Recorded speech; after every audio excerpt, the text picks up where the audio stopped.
ubuphelele media. Ukuphakama kwami akube kuhle kwabancane. Ngiyababingelela abavangeli abashumayeli ukukhokhela nebandla lonke. Amen. Sihlangene la ngezwi likaShembe ngomsebenzi kaShembe omuhle. Esicela ukuthi uNkulunkulu onyazi wezulu abe nathi njengoba silapha uqala ukuze kuyofika emaphethweni nabezayo ngeyinqola namhla noma kusasa bahambe kahle bafike la ekhaya bephelile. Amen. Amen. Basinda ngokuphiphiza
size ngenjabulo.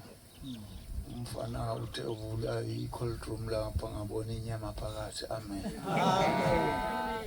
Usho ukuthi konke kuzohamba kahle kuyabuzwa. Amen.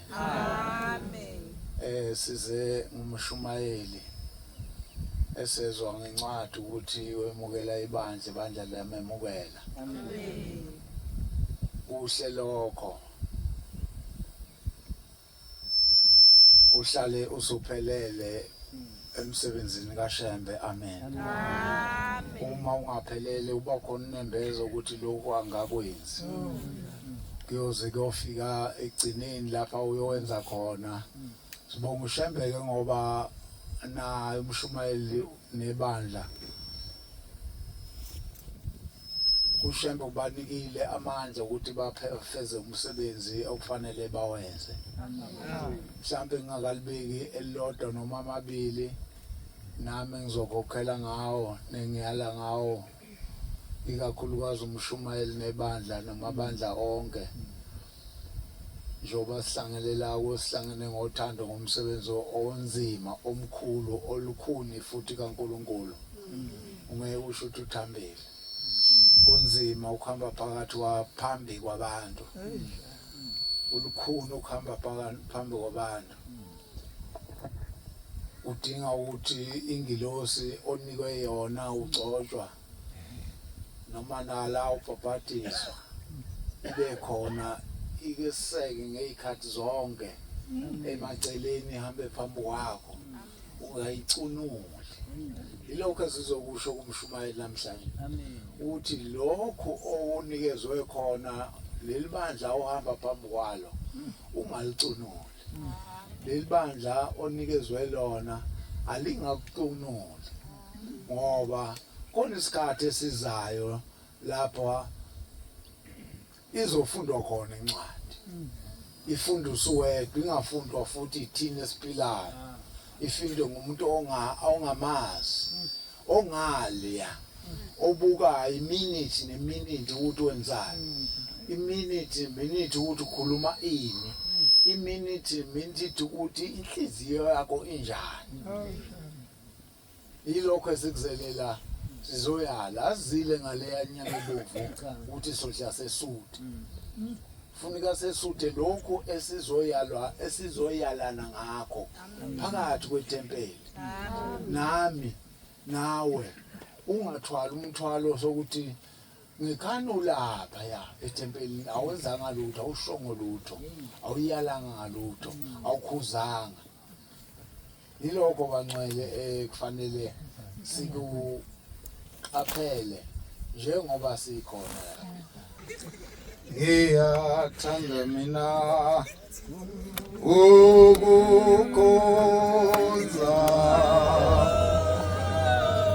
Inkosi.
Esithola wagcotshwa abavangeli abashumayeli ezibheke kithi sonke ezibheke kumshumayeli umini ingathi ushamba ngamkhumbula zivuleke indlebe zingene zihlale enhlizweni yakhe azigcine ngoba lo msebenzi awuthathayo ubushumayeli unzima kuthi omunye ubaba ngaleya phezu kwemfolozi cabanga ukuthi ungumthandazo uthi abagcotshwa hayi umthandazo walapha uthi abagcotshwa hayi umthandazo waseNazaretha bathi uthi abagcotshwa banejele labo lapha befakwa khona ngoba bephule umthetho kaShembe. Akasho ngale esontweni lakhe uthi bephule umthetho kaShembe. Yibo abathwala yonke imithwalo. Okungelula ukuthi umgcotshwa angene mhlawumbe ezulwini engedlulanga ekuboshweni. Eboshelwe isono somuntu obekade emphethe. Umshumayeli mawusumukela ibandla lawemukela ukhona okuhle kuzoza kuwe namathele kuwe khona inhlamba ezizoza kuwe namathele kuwe ezidinga ukuthi uyigeze. Ukuthi uyigeza kanjani asazi. Kuleli banga usuka manje uya la uyophuma khona umphefumulo. Cabanga ukuthi uyigeza kanjani. Ngoba uma usungale ziyovuka zonke inhlamba ebeziqonde kuwe zinamathela kule ngubo yakho. Zigishwa ngabantu ubezwa noma ungabezwa. Ilolo joka ko ozolithwala manje. Ngenye imini kudala ekuba ngesikhathi sika baba mkhulu uthi umfundisi ekhuluma ubunqayi wafika ekhaya lakhe ngolesihlanu ntambama ngo-5:30 ufica ekhaya kubasiwe. Umlilo phansi kwamabhodwe abazi nokuthi ilanga selishonile isikhathi seshayile u6 yoshaya ufuna ngena inkonzo. Wacunuka kakhulu wathetha wathatha amanzi wabhunyela umlilo ngaphansi kwamabhodwe wabhunyela umlilo wacisha wonke. Gqoka ingubo emhlophe bamemesonto wangena basonta walala. Uthi kodwa ebusuku elele la kufanele ugade khona inhliziyo yakho. Ebusuku elele wabona ekhuluma wangazizwa ukuthi uthini wangasho ukuthi uthini. Kwaphuma inyoni emlonyeni wakhe. Yaphuma ndizwa ibone yaze yawusithela. Wamphatha kabi wavuka ekuseni. Uphatha kabi lokhu. Ngenye imini afike kubaba mkhulu abese yabika. Leli phupho elibi aliphophile. Uthi ubaba mkhulu bekhamba ingilosi yakho yokufundisa. Ayisekho nje ubuhamba nje uhamba wedwa. Check emuva kwakho uthi akukho nenhliziyo yakho ikwenze khona wacanuka. Wacasuka kakhulu. Uma ukhumbula buyele emuva yolungisa. Usaphila. Uma ungakulungisanga umtholo wakho lo. Mhlawumbe uhamba nje uhamba wedwa. Uhamba wedwa. Uma phambi kwebandla bongani uJehova njalo uhamba wedwa ingilosi ayikho. Wathi ke waba inhlanhla ukuthi aye kubaba. Nike uthi baba nikele ubisi ingilosi yakho. Wanikela. Esebuyele emuva ekhaya uthi wabona futhi esibonakalisweni ikhuluma ebusuku inyoni yeza afika ngene emlonyeni wakhe. Amen. Waba nenhlanhla. Amen. Wena uzoyibona kanjani ukuthi ihambile? Uzobona kanjani ukuthi ihambile ukuze unikele? Lungakafiki usuku lokuhamba kwakhe emhlabeni. Okugcina isikhathi aseka samnika umvangeli okhuluma kusasa ekseni. Ikhona inkonzo ekseni. Ilanga lonke uzawukhuluma nje yena yedwa. Ngicabanga uzobephethe uhlelo. Okugcina lapha eJudiya enkosini ilanga lamalanga. Lithe phuma inkonzo yohamba yangena lapha endlini yakhe. Uzwa umuntu yanoka intshumayeleni yazi. Uthi ngena akangeni. Yanoka ngena angangeni lo onokhaya. Uzufaka ubaba. Useyezwa lo onokhaya uyangena. Uthi hawu kanti uwe mshumayeli ubani? Mayengena uthi awuwe kanti umshumayeli ubani? Uthi angisiyi umshumayeli bani mina. Ngiyingilosi eyafakwa kuyena yabekwa kuyena. Uthini?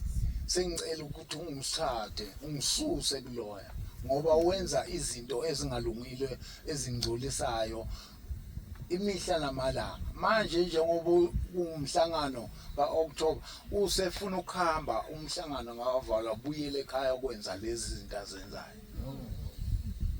Uthi Jembe ungamshiyi ngoba uma umshiya uzokufa. akazi yena uphumela lapha ethempelini wahamba ekhaya edokodweni lakhe wawukudla kodwa ingilosi ayisekho ngithi ke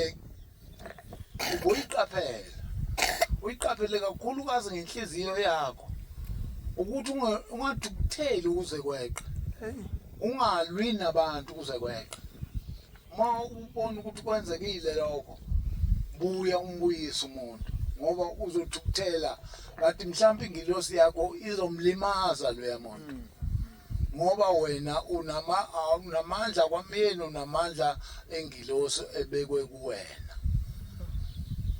so akangalimali umuntu ocabana naye noma umthukuthelele phakathi ethempelini nangaphandle nasekhaya zama ukuthi uyikontrol ubuye phansi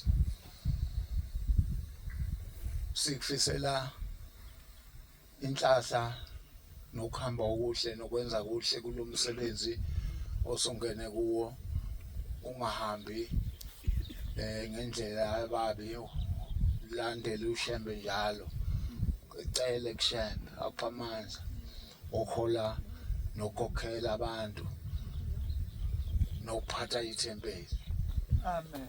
na nethempeli mhlasuthi omama amakhosazana nimphathe kahle umshumayeli umshumayeli nimphathe kahle angacunuki niyakwazi ukuthandayo niyakwazi angakuthandi uma kufika umhlangano nimthathe ninikele noma imali engakanani noma incane ngoba nani ngenalutho lokho kuncane nimgibeza ahambe eJuly ahamba eJanuary ahamba eOctober lapha eyakhona usuke elande isibusiso elande ukudla kwasezulwini ezonika nina ethempelini uyoqala la ethempelini ngaphambi kokuthi ashone ezantsi ethulubuke abatshela ukuthi bekuthiwani entabeni akangahlali kuye entabeni ngoba ingilosi yakhe iyambiza ukuthi akaphuma entabeni akaphuma eJuly kodwa nimhloniphe ningamcanukeli ningaphosi futhi udaka eNazaretheni wakhe uze ungcole uyohlala njalo umNazaretha uclean kodwa mayisehambile emhlabeni ngale angeke ube clean uyophuma umNazaretha umadakadaka engathi behamba la kunodaka khona ngoba kuyizinkulumo ngoba kukwenza obekungahambisani nomshumayeli ilawo mazwi engithi angwabeke ngathi ushemba ngakhumbula lo msebenzi onikezwe wona onzima njengoba usuthathile unikezwe wona uzokwamukela ibandla nebandla likwamukela uyozuhambe emhlabeni ugcotshiwe kumele ukwenza umsebenzi kaShembe uhloniphe abanye abagcotshwa uhloniphe abamaNazaretha uhloniphe unyazi ungaliguqukeli unyazi busubona okunye ngapha eceleni busubona abanye uNkulunkulu wethi cha lo ingathi uhambisa okwabani ingathi ngaba uye ohlele esihlalweni uyobusufile umndeni wakho uyobusufile umndeni wakho uyobusuphumile ezulwini inkosi ngathi ngakubusisa ikhulisa amen Ubuphelele Media.